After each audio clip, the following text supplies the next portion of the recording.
All right, what's going on, everybody? We are back another Monday edition of the live stream. My name is Monty Weaver. For those of you all that may be brand new here, and for those of you all that hang out with me every single week, glad to have you guys back again. We are streaming everywhere. We're opening it up a little bit. We tested it out last week, uh, bringing in our Amazon Live audience, and so we're doing that again. So everyone that's watching on Amazon Live, welcome. Everyone watching on YouTube, welcome. And on Facebook, welcome. So we are got all systems go. Little got my behind the scenes camera up, so you guys can see that we got a full like production going on. And I think I'm gonna have to bring in someone just to help me manage the production of this, so I can focus on the live stream. Tonight we are going to be talking about it. Let me shout out my Amazon Live audience over here. Y'all are like 40 deep already, so that's pretty cool. Um, Before we get into tonight's um, show, I want to let you guys know that it's 2022. This is the first show of 2022. Happy to have you guys here. And I got some big plans and ideas in store for how I want to do these weekly shows. Some of that has been input from you all, and some of that has just been some of the things I want to test out and try. And also, kind of my thoughts of where live streaming and video and this tech. Uh, Space is kind of going. And so I want to bring some elements into this live stream over the course of the year. So if you guys have feedback and suggestions of things, definitely feel free to let me know. If you're in the chat, definitely let me know that you're watching, where you're watching from. I'm excited for my first guest of the year.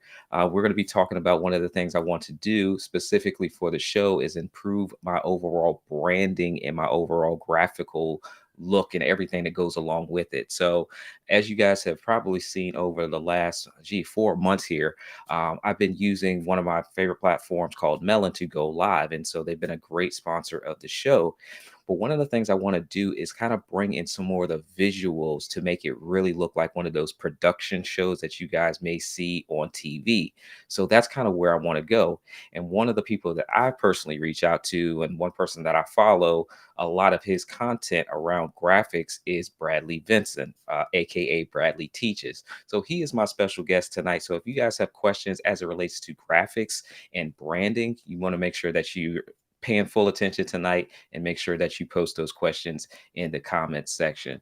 Chris Gloss, good to see you here. Good to see you here on YouTube. And so without further ado, let me bring my guy onto the screen, Mr. Bradley Vinson. What's going on, Bradley? Good to see you. Happy New Year. Merry Christmas, all that good stuff. Yeah, man. It seems like it's been forever since we talked, man. So it's good to see you in person, so to speak, now. And yeah, just happy to be here, man. Hang out with you tonight. Yeah. It's we get a chance to kind of connect on like a weekly, almost bi-weekly basis, and so with the holidays and everything, it's kind of good to kind of step back and relax a little bit before kind of get back in the swing of things. I got a new baby girl here, so I have no schedule yet, so That's cool. uh, Oh yeah, so you uh, got a schedule. It's hers. yeah, her schedule, right? So, Yeah. just get back in the swing of it and, getting back in front of the camera. And it's one of those things that I've kind of missed is like turning on the camera and going live and bringing some value to the audience. But glad to have you here, sir. My graphics guy, and no better way for me to kind of start off the year because one of the things I've told you is like, hey, I want to up my graphics. I want to look a little bit better. And I remember, kind of watching you create content. I was like, this guy really knows what he's doing. But before we get into all of that, introduce yourself, Bradley, to the audience. Let them know who you are, what it is that you do, and we'll get started. Yeah, well, I'm Bradley Vinson, also known as Bradley Teaches, but best known as Alana's Pawpaw. And at its core, I teach content creators how to enhance their videos with animations and graphics.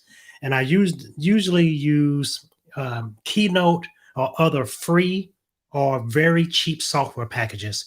But I show them how to get professional results with easy to use graphics packages. So, or even some graphics packages. I haven't been on video for a while myself. Or graphics packages that people don't typically use for animation. So just enjoy doing that and showing people how to do some cool things with simple tools at its core. That's it. Yeah, when you said Keynote, like, I remember kind of being on the Mac side, and then I kinda went PC side, and now I've come back on the Mac side, and so Keynote was one of those softwares that I used to use, but you never really heard a lot of people talking about it, Right. and then when you started really talking about Keynote, I was like, "What is this software? Like, can it really do all this stuff?" And then I was, like, seeing what you were creating with that platform, and I was like, "Okay, yeah, this guy really knows what he's doing." Um, Bradley, you do live streaming just like I do and content creation. Yeah. And one of the things that I have seen a lot of newer streamers do is like come into the space and like start creating these cool graphics. And it really does look like it's a TV broadcast. What have you kind of seen as this evolution of like live streaming? But it's like more enhanced now because people like you actually have the skill set of like making it look better. Yeah, I think really where it came from, quite frankly, is COVID. I mean, we hate to say the word, but it has spawned a lot of new things as far as technology is concerned. A lot of people, were physically going to conferences and doing speaking engagements and things like that. And when we had this forced stay at home mandate, right? They were still trying to figure out how to reach their audiences. And so people were trying to get those in person speaking engagements and conferences looking as smooth remotely, right? And one of the ways to do that was to enhance the graphics or, be more brand conscious. And so as more people were using these software packages, especially even Zoom, right? The Hmm. typical talking head with with the beach in the background, that stopped flying, right? You got to go higher Right. quality than that. And so because more people were at home and there was actually a comparison now, right? So if I had a beach background, it was only 5 people using Zoom, that might be cool. But if I had a beach background as a speaker and there's 80 other speakers, I got to do something better than that, right? Right. I can't go with the Right. defaults and the cheesy stuff, as I call it. And so the game started to gradually be upped and upped and upped.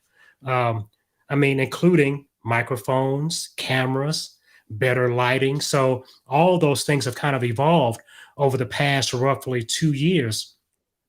And you have to really, get that little extra in there. And graphics is an easy way to do that.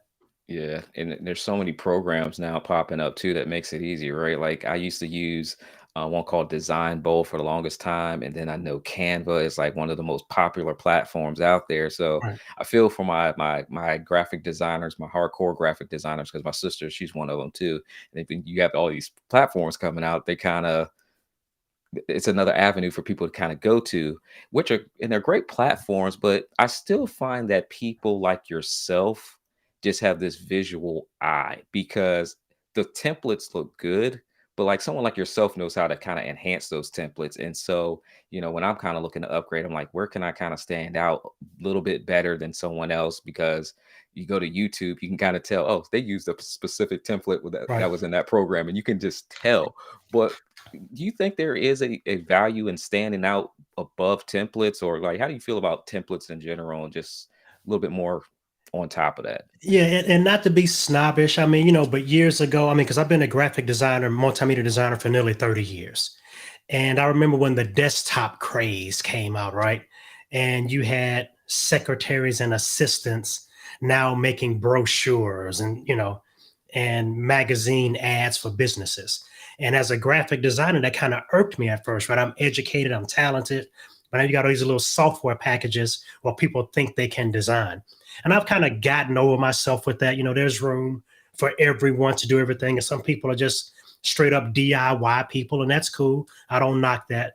And that's really honestly why I use some of the simpler packages to show people how you can still do custom, good looking stuff with standard templated software. Because I think overall, as a designer, and I'll speak as a designer versus somebody that just uses the software, a designer looks at these software packages as a tool.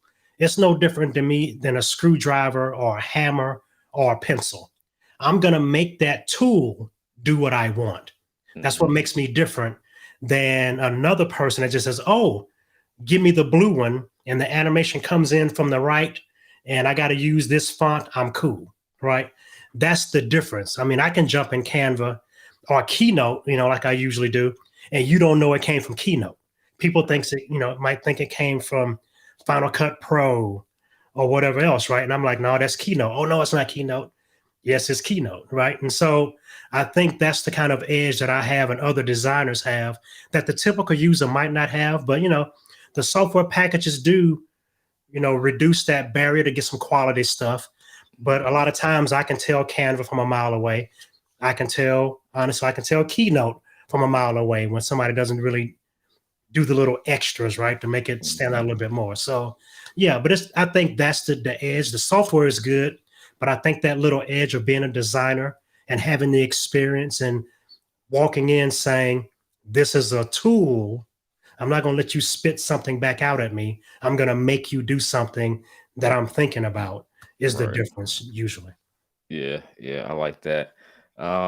Good to see everybody here showing up. Hey, hey, Michael y'all. in Hey, the hey. chat. Good to see Phil in the chat. BAU Creative Productions. Happy New Year. Good to see you. My guy Chris Giles is in the chat. Houston Professional Photography. They agree with you. The platforms are a good starting point. Uh, the rest is the eye of the artist. Good to see everybody on Amazon Live as well. Bradley, one of the platforms that I kind of play around with is this tool called Thumbnail Blaster. It allows me Mhm. to do some pretty cool stuff. But the creatives, the people like yourselves, you guys know how to create like things like we want, but we just don't know how to do it. And I Right. remember you creating one of these ESPN templates that what's the name of the show? Part of the interruption. Yeah, pardon the interruption. Yeah. And you created that template, and I was like, it was I've seen that design, and I was like, hold on, that even can be created. I have seen the CNN type of designs, and you can create like pretty much anything we can think of.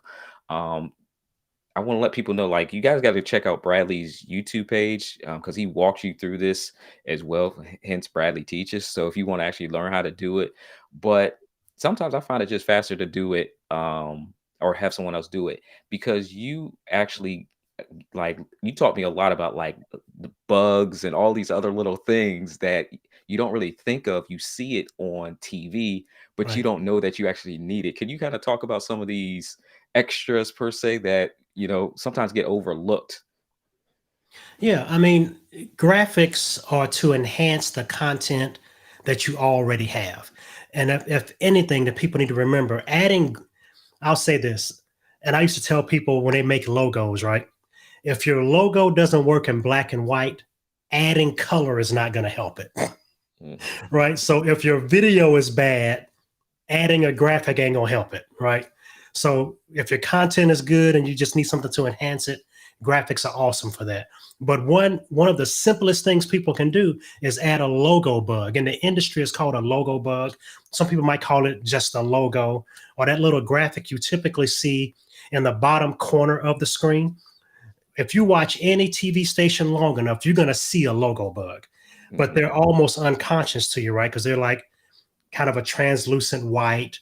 NBC uses the full peacock color sometimes.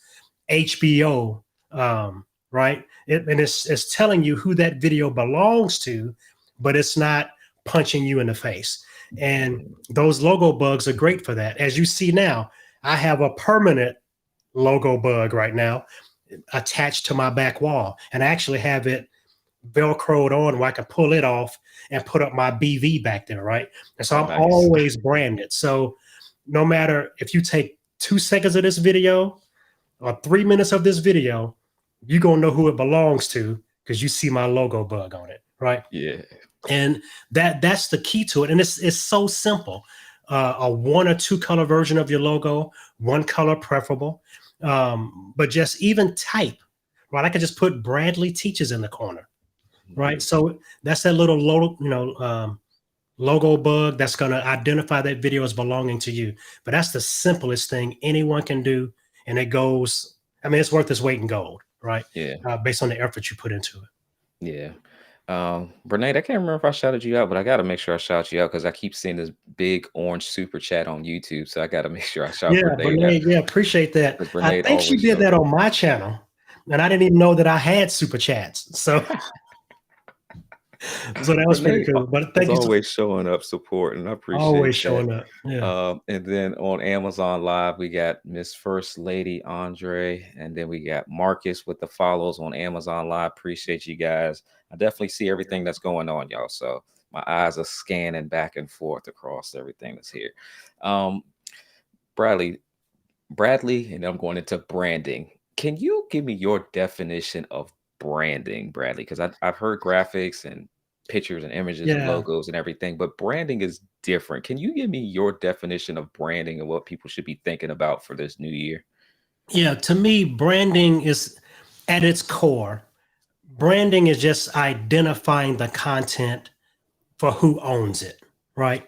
But it's also kind of putting forth a an attitude or a feel of what you want people to feel, right? Because right now I'm using kind of purples and blues.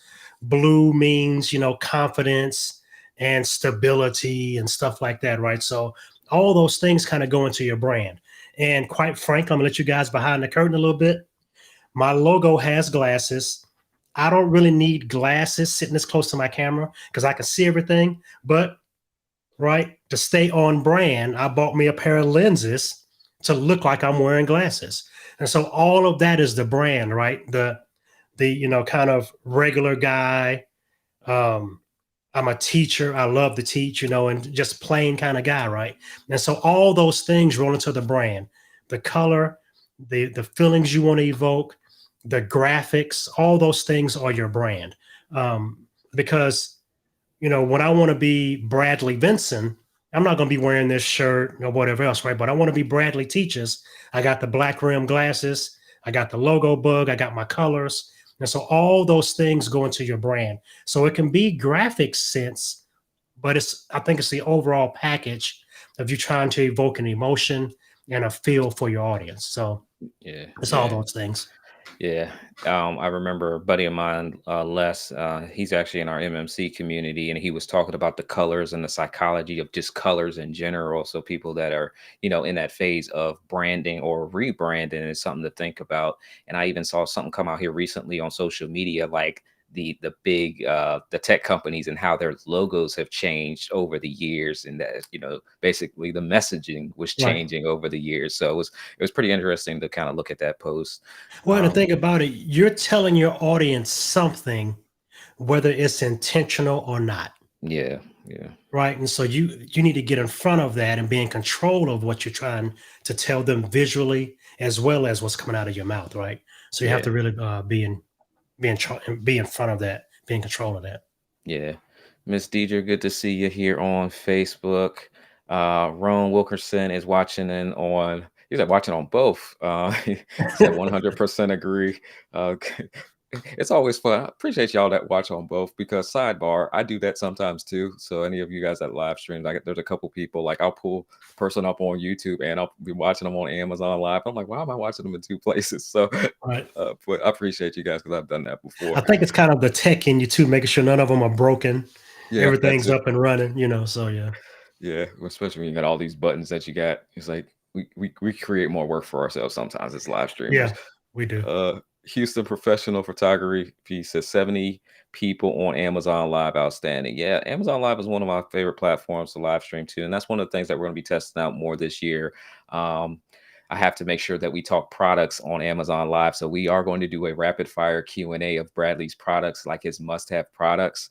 So if you guys are on Amazon, you can kind of see some of those products, and we'll get to that here shortly. If anybody wants to jump on the Amazon Live and kind of hang out over there, because we do talk a lot about tech, like it's like part of what we do as live streamers and creatives and all that kind of stuff. Make sure that you guys check us out over there on Amazon. Um, Rome Wilkinson says, I am a Houston professional photographer on YouTube. So we gotta definitely check you out too. Cool. Bradley, you got started on YouTube. Was it 2020? Feels like time is flying. Was it Yeah, 2020 or it was 2021? 2020.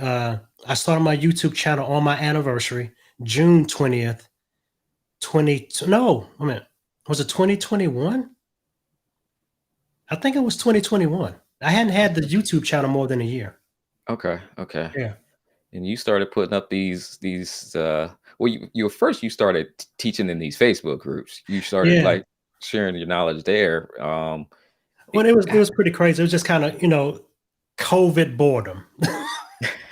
I'm sitting at the house and it's like I had this software package that I had purchased off of AppSumo 100 years ago, and now I'm sitting at the house, so I might as well start using it. And there's a large nurturing community there. I love that community. And I was just in there hanging out, and someone said, "Hey, I was trying to do this with Keynote, and I couldn't get it to work." And I said, "Keynote? Nobody used Keynote. I hadn't used Keynote in almost 10 years."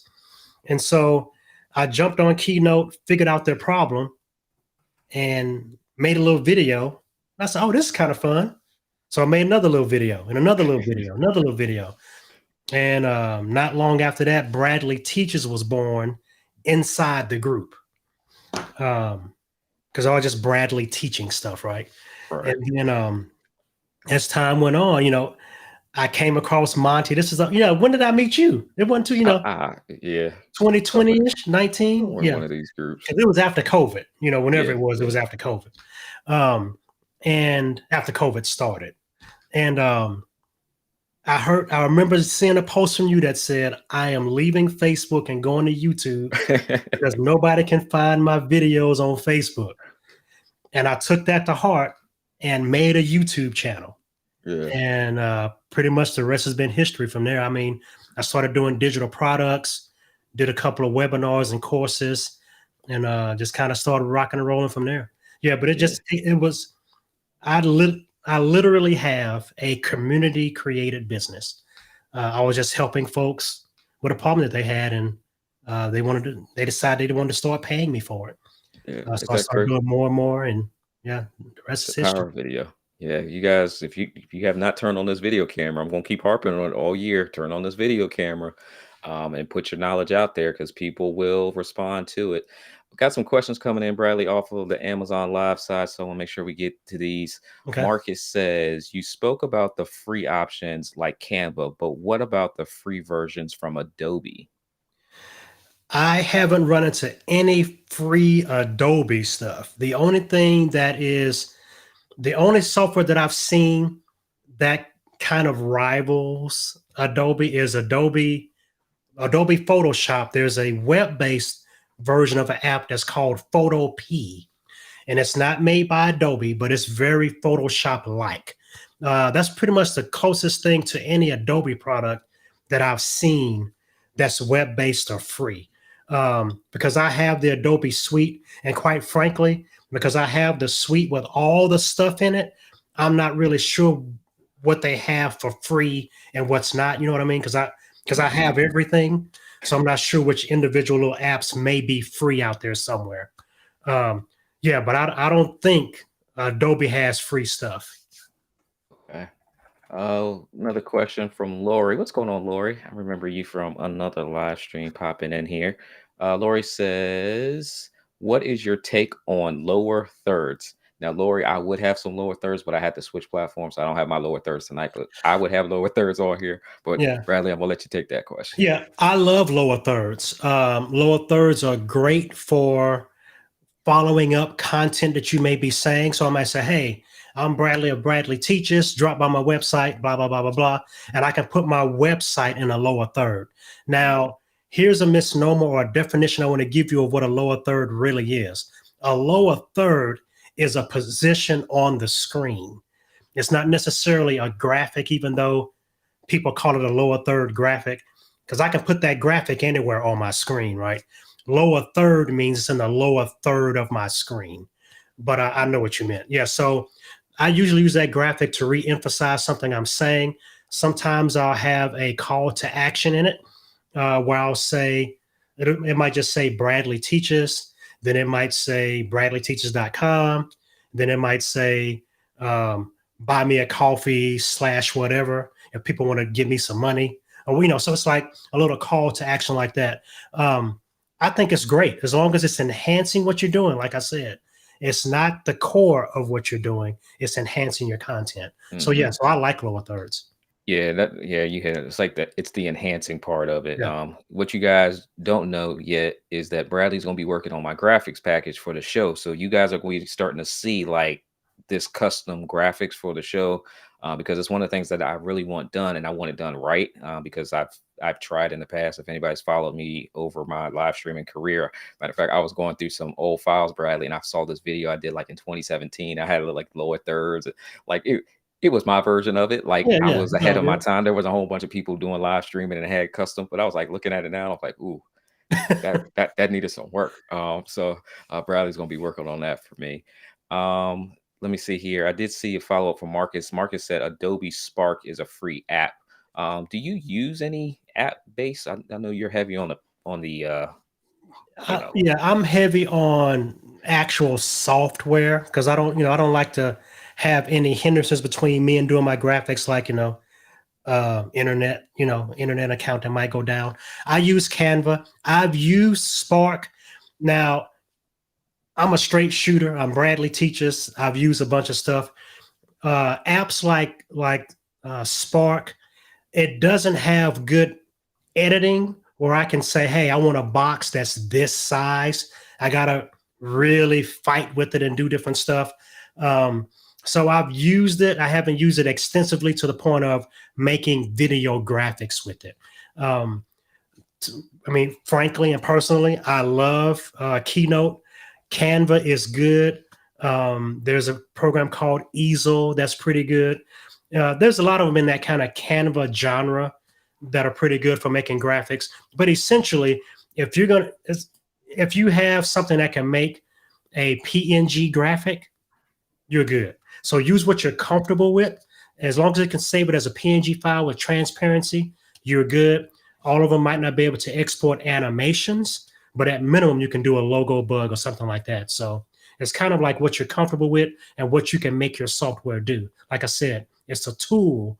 Don't let it spit something back out at you that you don't know how to manipulate.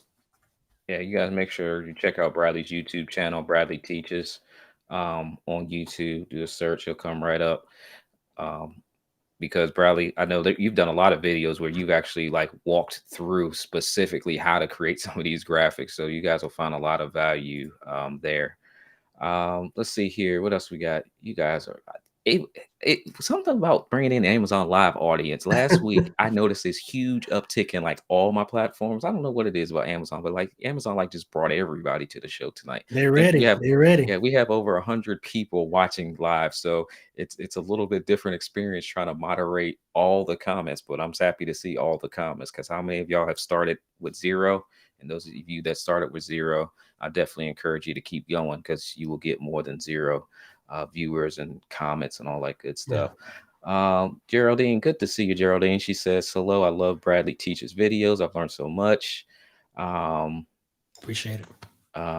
Rome says, post the YouTube channel. I will definitely do that for Bradley's YouTube channel. Rome says it's like Photoshop, but you can't run actions or plugins. I think that was in reference to the Spark. Um, Rome also said affinity photo good for beginners as well. Yeah, yeah. There's something. I think there's one called Resolve. I mean, like I said, use what you're comfortable with as long as you can save it in, I call it letterbox format, widescreen format, and it's proportional to your video. And let me give you a tip real quick. Anybody that's even halfway graphics inclined, do this first. Take a picture of yourself in your video window. Like I see myself here right now. I would do my keystroke to do a screen capture where I see myself where I normally am. Bring that into your graphics package and design over yourself. So when you save that graphic, you know where things are placed and you don't have to keep tweaking it and moving stuff back and forth. I call that my secret weapon graphic. This is basically a screen capture of you in your setting, in your video screen, bring it into your graphics package and design around yourself. If you're in a kind of position like I am, right? I'm kind of a talking head uh, presenter, so I don't move a lot. I'm usually in this exact spot. And so I can make a sidebar graphic and I know exactly where it is. So when I do that, I'm pointing at it, right? I don't Mhm. have to inch it over a little bit and all that kind of stuff, right? So take a screen capture of yourself and kind of design around yourself and see how your graphics fit with your skin tone, with your background, with your other colors in your thing, and do that, right? And it can help you work through that. You don't have to keep tweaking and saving and inching it over a little bit and all that kind of stuff, right? So Yeah. use that secret weapon graphic to do that. That's Yeah, what I call it anyway. I remember when you said that to me, and especially like as a lot of us were starting on Amazon Live, and, sometimes the live button it'll natively show, like when you guys are watching live streams, how you see a live button or that platform's little intricacies, and you kind of got to work around it for your graphics. And you said like take a picture of it so you know where those buttons are. That way you can place you know your graphics around that, and it's not like overlapping, and it just looks so much better. And I was like, man, that is genius. Like, why did I think of that? Yeah, the Right? simplest things, yeah. Yeah, those simple things. Got an Amazon Live customer that just started following. Doesn't show me your name, but I appreciate you following. Got Michael over here. Oh, let me go back up here. I got on the YouTube side. I didn't forget about your YouTube. I do not want to mispronounce your name. I'm going to say T. Okay, I'm going to say TM for your initials. It says, "What's the pricing for the live stream design package?" Bradley, you have that on your website? Um, Was that custom? Are you doing it still? Bradley's yeah, been a I busy was man, doing though. them for a while. I would say reach out to me because I'm still trying to figure out how much of that I'm going to be doing this year. Um, so yeah, instead of coaching and things, I mean, man, it's like trading time for money. How Yeah, much of that yeah, you gonna do? But I'm definitely open for you to reach out to me. We can work out something. And quite frankly, I'm increasing all my prices for that because yeah, I don't okay, want to do a sales pitch. Yeah, but yeah, reach out to me and we'll see what we can do. yeah. Let's see here. Michael Fair says, "What do you think of QR codes, and how do you make them look good graphically?" Ooh. Yeah, QR codes are best used in black and white, right? Now, if you're going to put them in your video, I would put them black on a white rectangle. Or if your background is plain, right? Because if you can control your background, control your lighting, you can do like if I put the QR code over me, like right Mhm. here, I can just do a white that's transparent in the background, right? And that can be scanned. But here's the funny thing, QR codes are really meant to be dark on light. So you have to Mhm. experiment with that. Do one, put it on your screen, see if it works, right? Um, and just, I personally don't use QR codes. Um, I'm not into really blocky kind of graphics that don't enhance the overall look. And I would really be thinking about what is the purpose of the QR code? Where are you taking people to, right? Are you trying to get them to join an email list or something like that? Versus, hey, click this to go to my website. And Mhm. it might be cooler just to put it in the lower third and just say www.mywebsite.com, right? So Mhm. kind of think about it how it looks in your video and how that's going to set you apart from other people. So if it's really something you must have, yeah, I mean, just put it on the screen and see how it feels. Mhm. There's no real great way to do a QR code because it's basically a black and white graphics at its best, right? I've seen them with the little icons in the middle and gradient colors and whatever. But essentially, it's black static on a white background. Okay. So put it on your Yeah. screen and see how it feels to you. Yeah, that's good info. Um, Advent Flame Media says, "For my live stream, I rely heavily on PowerPoint and DaVinci Resolve for my animated graphics for my church. I actually use a lot of Google Slides. I have Yeah, a yeah. lot of Google And Slide I've used templates Google too. Slides before. It's cool. Here's the thing. Here's I mean, because I'm a Mac guy, not poo-pooing PCs, but here's where Keynote, I think, beats every other software package at that level, just because of a couple of features that it has. One is probably the biggest feature that it has that the other ones don't. Subtracting a shape from a shape. Nobody else does that natively. Where I got a rectangle, I can put a rectangle on top of it and cut a hole in it. Mm, No other software does that natively vector based, right? Photoshop can do it, just select and delete, right? But Canva can't do it. PowerPoint can't do it. I think DaVinci Resolve may be able to do it, and so there's really no oh, it does do it now. Okay.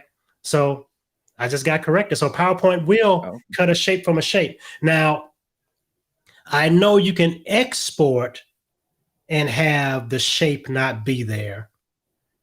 But yeah, yeah, if it will subtract the shape from a shape, is cool.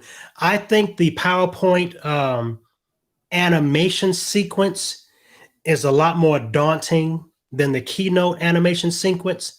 But I've shown people how to do things in PowerPoint too. I mean, PowerPoint is the PC version of Keynote, or vice versa. okay. Because I'm not all that PC Mac war stuff. Yeah, but yeah, but yeah, but PowerPoint and Keynote are essentially the same software package on different systems. And so yeah, if it can cut a shape from a shape, I dig it. I just like the way graphics look coming out of Keynote versus how they look coming out of PowerPoint. And I'm not Mm, sure why they have that kind of look. It's just kind of weird to me how graphics come out of PowerPoint. So that's why I don't okay. really use it either. So Anybody that wants to learn Keynote, check out Bradley's YouTube channel. yeah, I mean, Um, and the same kind of things can apply to PowerPoint because I use the animation palette. Just if you find a similar animation, use that one. So it mhm. still works. Got Norm in your YouTube side says, I am a techie. I have no artistic ability. Same here. What is a good way of connecting with a graphic guy that can design a website, create a brand graphic for our church website, and live stream? Yeah, I think to me, and that's why I don't take a bunch of clients. To me, it's kind of almost relationship building when you have that much stuff. Because as a graphic designer, multimedia designer, I've learned throughout the years that nobody knows what they like. Everybody knows what they don't like. I can And attest to that. so, as a designer, I have to get you to a point where we're working together. So I'm not doing 8 of these before we find the one you like, right? And that's really in the talent of a good designer, um, helping that client get to as close to, yeah, that's what I was thinking, versus a bunch of what I don't like. Very rarely do you have somebody just walk up to you and tell you what they like. Everybody can tell you what they don't like. And so typically what I have people do is I give them homework. Go find other stuff that you kind of like. It ain't got to be exact, but I kind of like that design. I kind of like this animation. Then we can start working because I'm getting you more in that frame and that mindset of kind of like versus what I don't want. And so Yeah. find you a designer that can do that for you, and you can probably get that project going. I don't have a team of designers where I can say, hey, call John, hey, call Jim. But I'm also not competitive either. I want people to go where they're comfortable. You can contact me if you want to. I heard that Fiverr is okay. I've heard that some freelancer, I think the name of it is Elance Okay. website. So I'm all for getting people what they want. And sometimes that's not me. But I am open if you want to talk to me, and I might be able to help you find somebody else if we don't work out. So yeah, that's Yeah. it. That's the best thing. Yeah, that's kind of been the thing too. It's something about showing up on video like this, right? Like, quick sidebar, me and teaching mode, real quick. Like the fact that like we show up on video and just kind of talk through our expertise creates demand for services, or hey, can you come speak at this event? Like it just creates this just by showing up on video.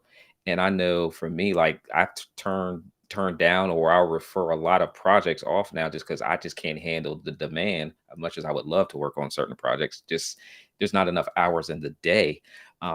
So if you guys do need that assistance, like we are definitely vehicles that can point you toward Right. people that we, would recommend. Cause like I said, I was like, "Hey, I need help." So, like, I kind of know Bradley a little bit closer than some of y'all. So, like, I kind of can force Bradley's hand to make me some graphics. But Indeed, indeed. on Yeah. on a normal day, Bradley would probably tell me like, "Hey, I just can't really do it right now." But there are a lot of good people out there in the space. I'm gonna get Marshall Fox on one of these days here. I gotta see. I know That's a Marshall good doesn't brother. do it. Yeah. Yeah, Yeah. he doesn't do it either. He's swamped, but like Yeah. he's got a great community of people Yeah. that he's teaching his skill sets to. So, but there are some good people out here in this space for sure. Um, Let me see. Let's do another question or two. Lewis, thank you for following me on Amazon Live. We're going to jump into a little tech rapid fire here. Noel, good to see you. DJ Strick, good to see you. What's up, Uh, y'all? Question from Steve Worthy. When is it too much for graphics and lower thirds? I have seen situations where there's too much. Steve, first, let me tell you, I love that question comment because that's how I feel. I feel like there was nothing and then it became way too much Yeah. and people do this overload thing, but I don't know how to define that. So I am definitely interested to hear your take on that, Bradley. To me, I would say if people thought about their graphics or their video more like a billboard and less like a book, I think they would do better with their graphics. And so, what I mean by that, a billboard is meant for you to read it as you're passing by it at 70 miles an hour and get the point across, right? So, if I have a lower third on my screen that has to sit on the screen for 3 minutes for somebody to read all the text in it, that's too much. If I have a lower third graphic that can't be easily read on a phone, Hmm. it's too much text and it's too small. If I have a lower third graphic that's using a serif font, I don't care what nobody says, text is meant to be read, READ. It shouldn't be fancy to the point where people can't read it. Look at YouTube, look at Facebook, look at Instagram, look at Twitter. They all use sans serif, which means no feet font. Hmm. Times New Roman is a serif font. Helvetica and Arial are sans serif font. Sans, no, serif feet, no feet. That's all it means. Make your text easy to read, make it legible, make it big enough to be read. And all those things will make you use less of it. Right? And so when you start thinking about it like that, like even if I do a sidebar and I might have 8 points in my thing, I'm not going to show more than 2 points at a time. Hmm. Right? Hmm. Um, if I'm, if I'm doing a church service, and here's the thing, I think, and forgive me for this tangent, but one of the groups of people that came home and had to start producing and showing people content from home were churches. And one of the biggest mistakes that churches made initially, and I think it's kind of self correcting now, they were using image magnification, which means blown up image, magnified, that they have on a screen at their church that's 800 inches big and trying to reproduce that on this, Mm. right? And so they had full songs on the screen, 8 lines of scripture on the screen. And when it's as big as a 10-foot wall, I can see it. When it's on my Right, phone, I can't see that, right? right. And so they had a hard time trying to get up to doing the stuff right. And I think that that trend is starting to change now because I've been working with a lot of churches to kind of help them. Okay, you got to think about mobile and think about this and think about that. Mhm. So, with I forgot what the question was. The too I much went on lower my tangent and thirds. forgot. Yeah, but too much text, right? So yeah, if your graphic gets past the lower third and it's meant to be a lower third and it's starting to cover your face and all that kind of stuff, it's too much. If your graphics become the focal point of your content and you're not doing a cartoon or you're not an animated video, it's too much. You Yeah. are the content. Those graphics and lower thirds and sidebars and bugs are meant to enhance, not to take over. And so just keep that in mind. Make the fonts a little bit bigger than you think they should be. Make them sans serif, high contrast compared to Mhm. either your video background or put a colored bar behind it. And I think those things will help you do less. And it's okay to have 2 or 3 slides of text, right? Make it bite sized where they can read it in less than 5 seconds, preferably, but definitely less than 10 seconds, right? Mhm. And kind of work with it like that. Yeah, don't y'all use these curvy fonts and just be having everything flash across the screen, and we can't keep track because The we fancier too that it busy is, looking the at bigger stuff. it needs to be. If it's going to be a script font, it needs to be a title like this big. If Hmm. it's anything italic and all fancy, I call them, swirly fonts. If it's not a title, don't use it. And when I Yeah, say title, it needs to be this big. If it's anything less than this big, don't use it. You can use sans serif at smaller sizes, but if it's those fancy fonts and it's not a title, skip it because people can't read it. yeah, yeah.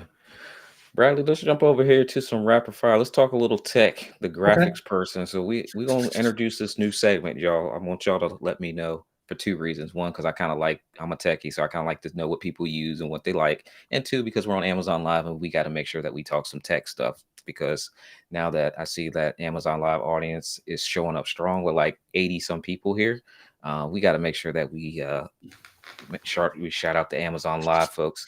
All right, so I got a few that I put in here. What's going on, Kurt? I see Kurt just joined in here. Um, let's start with so basically what I'm doing, y'all, is asking people to send me some of their favorite tech. And so the first one I have on Amazon Live, Bradley, you have the 2021 Apple iMac. So tell me about this iMac. Why is this thing so important to you as a graphics person? Because it's a Mac. No, I was kidding.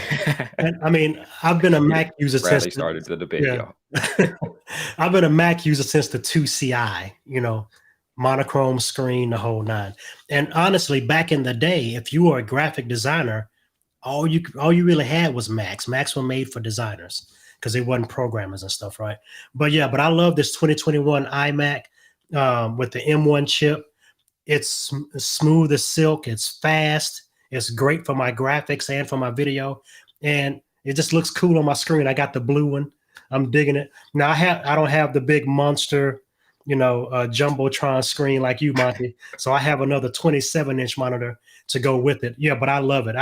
It's really my work screen too for when I do my Keynote tutorials. I put Keynote on that screen as my work screen too. And so I just Mhm. love it for its speed, its simplicity. I'm kind of a soups and nuts guy. I keep it simple. It Yeah, does everything I need right out of the box. So really yeah. digging that. Yeah, I switched over to the Mac here more, not for the graphics, but just because of what it allows us to kind of do. So, but yeah, the new M1 chips and all the new Macs are incredible. So if you guys Yeah. are looking to switch over, then come on over. Well, the cool Uh, thing, it maxes out at 16 gigs of RAM, but that's all you need. Because on my right. old Macs, I mean, I had 32, 64 32 gigs of RAM. fans blowing. Yeah, yeah. Haven't heard a fan yet. Yeah, I know. So yeah, I I'm don't, digging I it. don't, I don't miss having airplanes take off in my Yeah, workspace. or to have the big heater. You sit up in there sweating because it's just blowing hot air on you. Yep, Yeah. yep. Next one I got up, Bradley, in here is one of my new favorite microphones is the Shure SM7B. And I saw someone had came through a little earlier on the Amazon Live side. I can't remember who it was. Marcus, he said I was actually looking for a microphone and your stream popped up. So the Shure SM7B, Bradley, tell me about that microphone. Man, I love this mic, and it was crazy. I mean, it's not a cheap mic, but I have it on a kind of a cheap mic stand. But I love this mic. I'll put it like this: if you're watching a video on your phone, and I've learned this even through my own studies, people will listen to a bad looking video, but they won't hang with you for a bad sounding video. They don't care how good it looks. If they can't hear it, they out of there. And Mm, so once I got my this right, I had to lock in my sound. And for me, nothing was better than this Shure SM7B. And nice bass, nice smooth tone. It comes through clear. I love it. And so yeah. combining that with my Rode Podcaster, I had to get my sound right because people will deal with some bad video. They ain't gonna Mhm. hang with you too long for bad sound. So basically, what I'm hearing you say, Bradley, is even if y'all use the ugly cursive fonts, even if you put too many bugs, and even if your lower thirds are too big, at least get your sound right so that we can hear you if we don't want to watch you. because it's like a podcast, or or whatever else, right? I'll listen to a bad looking video, but if your audio is bad, nah. Yeah, Yeah, yeah. All my audio people, I always mess with them because I can't stand audio. Like I don't like working on audio side of like live streaming production stuff because Chris will tell you like I'll go to him. Remember my buddy, he reached out to me, was had some audio routing issues. I'm like, I know this stuff, I just don't want to do it. right, And then like so I always make the joke like video still better than audio, but like the reality is your audio better be on point. Otherwise, because no matter how 4K your image is or how cool your background is, if we can't hear you, then we're not gonna stay around just to look at a screen. We don't know what's going on. So right. all my audio people, yeah. Look, Steve showing up. Content is king, but audio is queen. Okay, I see you. Kurt over there. Sure, what Kurt said. I know Kurt got something. Make sure you make the sound investment over there using puns and stuff. I don't know what that's. What else? Who else over there? Andre is that Andre? Sure, SM7B is amazing, but please note that you need other devices to make it work with your PC, not plug and play. Yeah, so the Shure SM7B definitely. I did a whole Amazon Live on that whole concept. So if you Cool. guys are looking at that microphone, go check out my live stream called Shure Microphones, and I walked through three, four, five different microphones and about plug and play versus having some extra equipment. I know Kurt. If Kurt is not live, he'll probably be live on Amazon here, and he's going to be talking about one of the Shure microphones. I saw him post that too. So definitely check out. If you guys need assistance in like specific areas, check out the people that are in these specific areas for sure. Right. Um, let's see here. Next one up, I got Bradley is the Elgato Stream Deck. You got that as one of your favorite devices. Tell me why. Yeah, I like it. I use it a lot for when I'm setting up my graphics because I have my Bradley teaches for YouTube, then I have my Amazon Live set up. I have my Amazon product review set up. And maybe even if I do something for a client, I'm kind of walking them through what I did for them. So I'll set up my different scenes in Ecamm, which is my preferred live streaming app. And I'll run through my scenes and by programming them into my Elgato Stream Deck and just kind of click my way through it. Now, I'm kind of a graphics guy and I just like to make buttons and stuff.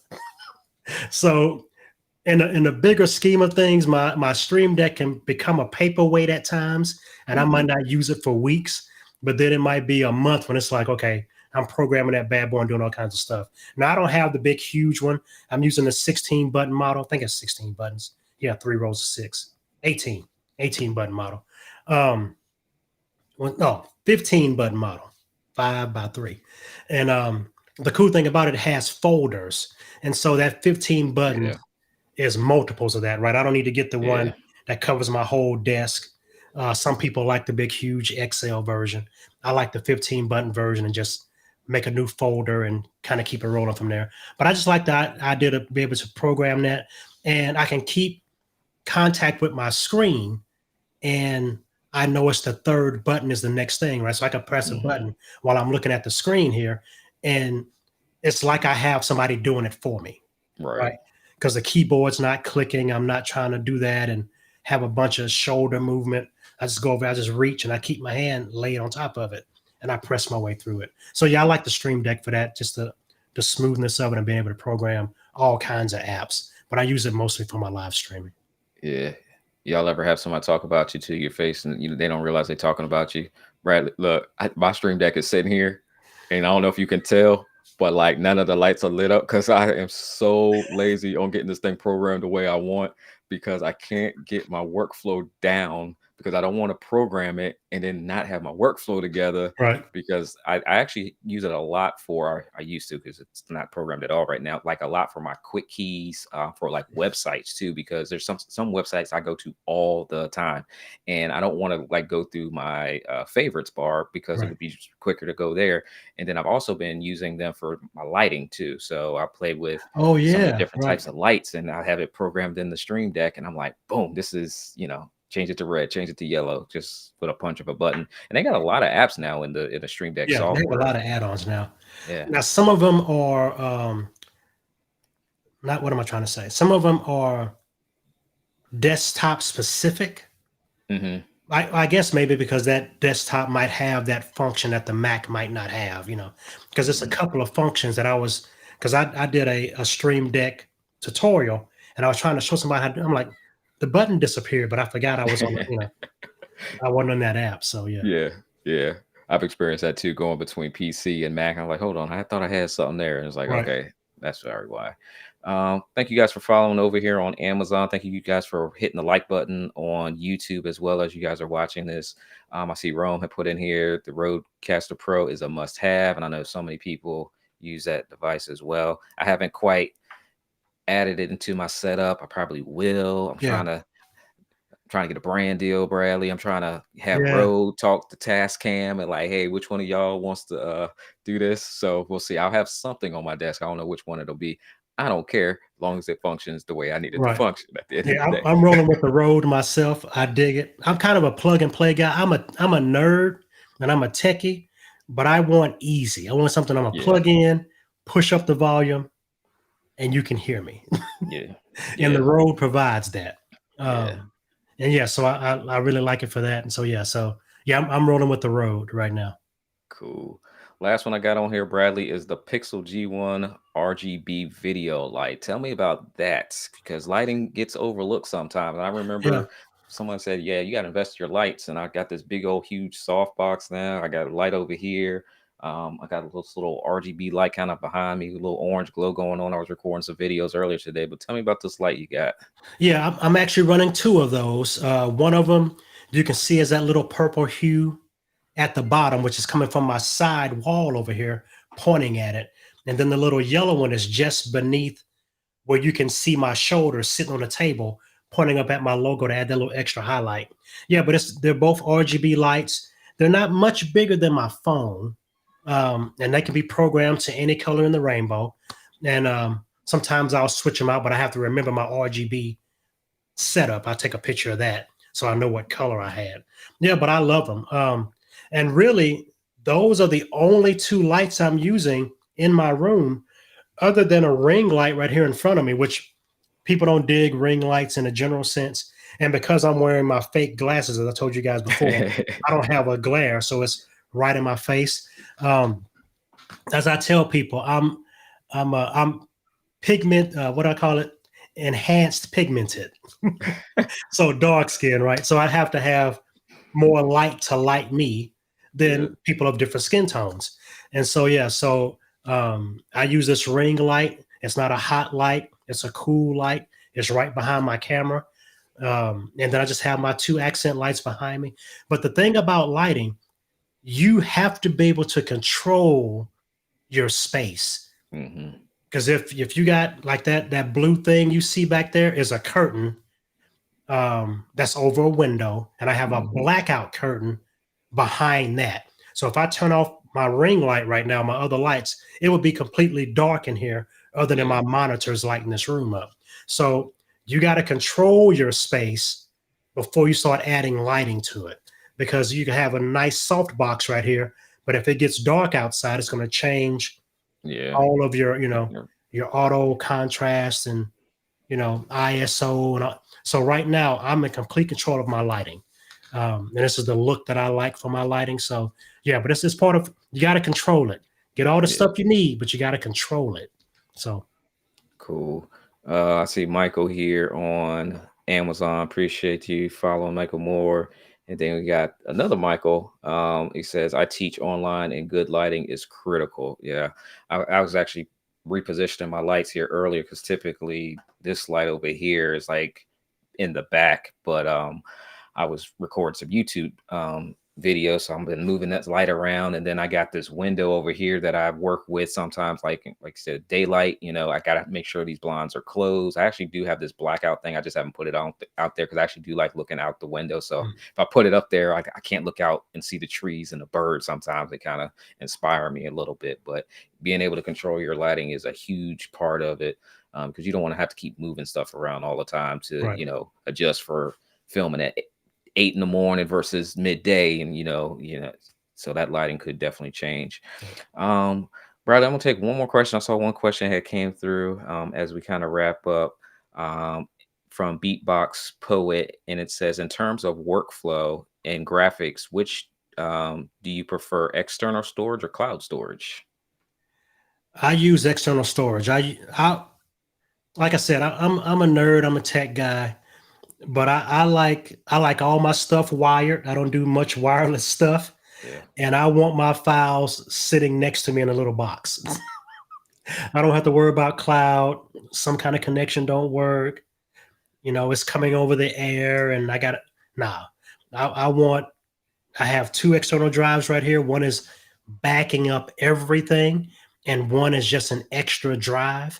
Um, I use iCloud on my phone. I don't use Hmm. iCloud for super important stuff. Hmm. That's just me. Yeah, but I want my drive sitting here in front of me, and I want them wired in. So Yeah. Yeah. I try to go wired everywhere I can too. All right. I'm gonna take Marcus's question. One last question. It's my last question. I keep saying that's my last question. I it's got to all figure good. I'm here, man. out. Marcus says, "What do you do about sound? Do you use wireless buds or something?" And the reason I definitely want to put that question in is because we were talking about hardwired, so he asked about wireless. Yeah, I mean, actually, now I do have wireless Rodes. Hmm. The only reason I bought these is because I do some camping videos and I can't bring all this with me, right? And my phone is my setup. And Yeah. so that's wireless, but everything else I have is plugged in. Even my headphones, I don't use wireless headphones. I'm trying to look around my space. I don't have nothing that's wireless Hmm. other than these Rodes, which I haven't used actually in a shoot yet. But I bought them for that purpose, and because I needed to have good sound, right? I'm on my iPhone, which my 7-year-old grandson may actually be my videographer in some of these things with Nice. a gimbal. He loves doing video, and if I put it on a gimbal, it won't be shaky. So, Yeah. but I got to have good sound, so that's why I got wireless. Yeah. Um, yeah, I actually saw a question from Steve too in the Restream. I'm gonna jump. Can I jump on that one Oh real yeah. quick? Yeah. Go He sure. asked about Prezi. It's a graphic software application that does. It looks kind of like PowerPoint on top of your video, has animations and stuff zooms in and out. I like Prezi. What I don't like about Prezi is that everything is on one side. You can't flip the sidebars and stuff like that. Now you can, they have all these different looks, all these different colors and whatever else, but it's still on one side of the screen. So that's what I don't like about Prezi. If it has to be a like, don't like, but I like the idea of the Prezi app and how it's set up and being able to have that stuff zoom in and get bigger and rotate and all that kind of stuff, which can be done with a live keynote presentation with a green screen. So it can be, I try to make Keynote do other stuff that other apps are doing. Yeah, but Prezi is made for that. It's great for that. But what I don't like as a designer and as a like to use things as a tool versus taking whatever it gives me is that Prezi is locked in to one side of the screen. So that's the only Mm, thing that's the knock on Prezi for me. okay. Cool. Cool. Bradley, I appreciate you for being here, taking some time out of your schedule and coming over here and educating me and the audience on all these platforms. Shout out to all you guys that are watching on YouTube. I appreciate you all for being here the whole time, and even part of the time, and the super chats. Appreciate you guys for doing that. Also on Amazon Live, welcome. You're going to be a part of this weekly show going forward. It's a little bit of a different style that I'm used to doing on Amazon, where we're talking product specific. But I want to bring something a little bit different to you guys on Amazon because I think it's a tremendous value for people that are looking for equipment. Because a lot of the people that I invite on, we have to use equipment to actually get the job done. So even though Bradley's like talking graphics, you kind of need something to do graphics with. You Right. got to use some equipment to actually produce that product at the end of the day. And then also on Facebook, you guys are here on Facebook, but I would encourage you to come on over to YouTube or Amazon Live, just because the experience is way better on those two platforms. Amazon, you guys get a chance to actually see the exact products that everybody's talking about, so you can just click on it if it's something that you need to add to your to your setup or your business or your church, that product is there. And then on YouTube, you guys get a chance to like see all the videos that I post. So new videos coming soon. I promise you, I'm working on. I've not uploaded a I've not uploaded a video since October. So I got a video that I've recorded about some video switching equipment. I think you guys will like. But yeah, Bradley, as we kind of wrap up here, any 2022 inspiration or thoughts around graphics and branding that you think people should, either start doing or kind of pay attention to, enhance what it is that they're doing? Yeah, I think the a number one thing, the simplest thing you can do right now, tonight, open up Photoshop, open up Photopea, open up PowerPoint, whatever else, and make a logo bug just to brand your videos and give ownership to your content. And then on top of that, I want to kind of reach beyond this whole branding graphics thing. If you are even thinking about creating content, do it. The longer you wait, the longer somebody else is not getting a question answered. And dare I say, the longer somebody could be out there suffering because you're not providing content that you're the expert at that you can help people with. So I Yeah, say get out there and do it. Don't have perfection paralysis. And yeah, we talked about graphics, we talked about sound, but if you got to start somewhere, start with this. yeah. Just use your phone, make the content. Everything is beta. You can always go back and reshoot it later, but get that content out there. So that's what I want to leave you guys with. Yeah, I appreciate you, Bradley, for being here. Appreciate everybody for watching. If you guys love this type of content, every Monday, 7 p.m. Eastern Standard Time is when I show up, come live, bring some awesome people that I personally know on here and some people that I look up to in certain fields of what they're doing, bring them on here to kind of bring some value, inspire you guys, and kind of educate you guys, help you out along the way. So with that, you guys enjoy the rest of your evenings, and we'll see you next Monday, 7 p.m. Eastern Standard Time. You guys enjoy the rest of your